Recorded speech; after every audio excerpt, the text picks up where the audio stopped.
okay. Not used to videoing myself, so pardon how awkward I'm going to come across in this video. It's just natural, I can't stop it. I'd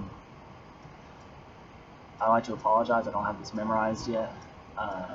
It's a whole lot to memorize, I got a lot on my plate. But, hope that doesn't bother anybody. I'm going to be reading on the screen behind us. I'm currently working off of 2 different computers, not that anybody cares. So, yeah, I like to call this hermeneutical response if I was forced to name it. Work in progress.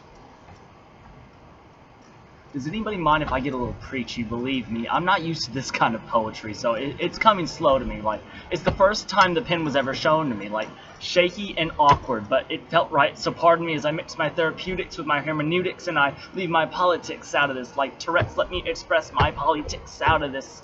These lines etched into the side of my brain like screaming at this microphone, wanting to run off stage, my face contorting as I recite, trying to sound legitimate, shrugging my shoulders, blink over and over and over and over, trying to recall what my hand wrote while twitching, making chicken scratch all over the page.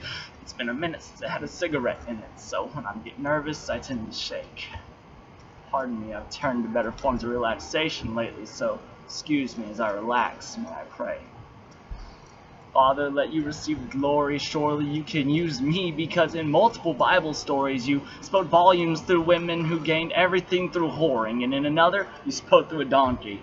And shockingly it worked, and that was all before Christ earned hell when he fell and met death. So hopefully, Father, as I sit up here choking hopelessly, you'll see fit to bless my breath.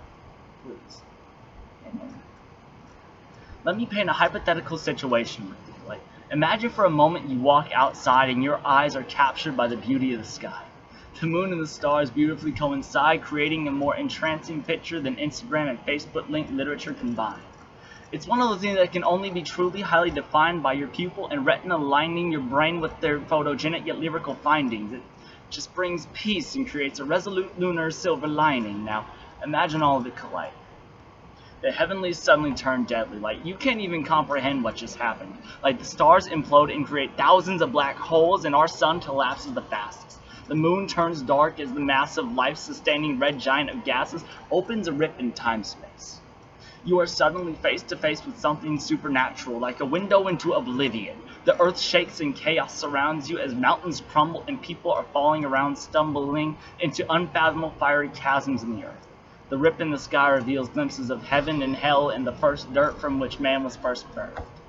You see galaxies and supernovas, swirling and surrounding the third planet from the black hole that used to be the sun. The absolute beauty and power forces you to cower and realize how loud Earth was screaming for her creator, louder and louder until she had enough. She erupted at the appointed time, blew the dust off her ancient bones, with creaks and groans that formed typhoons in every body of water. With the sound of the marriage of thunder and 1,000 atomic bombs, she praised God with the fiery shine of her core. This is the proper response to an eternal, all-powerful, all-loving deity plunging into our dimension. Not to mention his intention of holding matrimony with his bride, but yet he chose more humble beginnings. He chose to reveal the light of the world through the natural human process of being birthed by a girl. Oh, Mary, I think you knew what your baby could do. I never understood why people kept asking for that. But I digress. He came to die. He came to divide. He came to bring peace, and he came to release.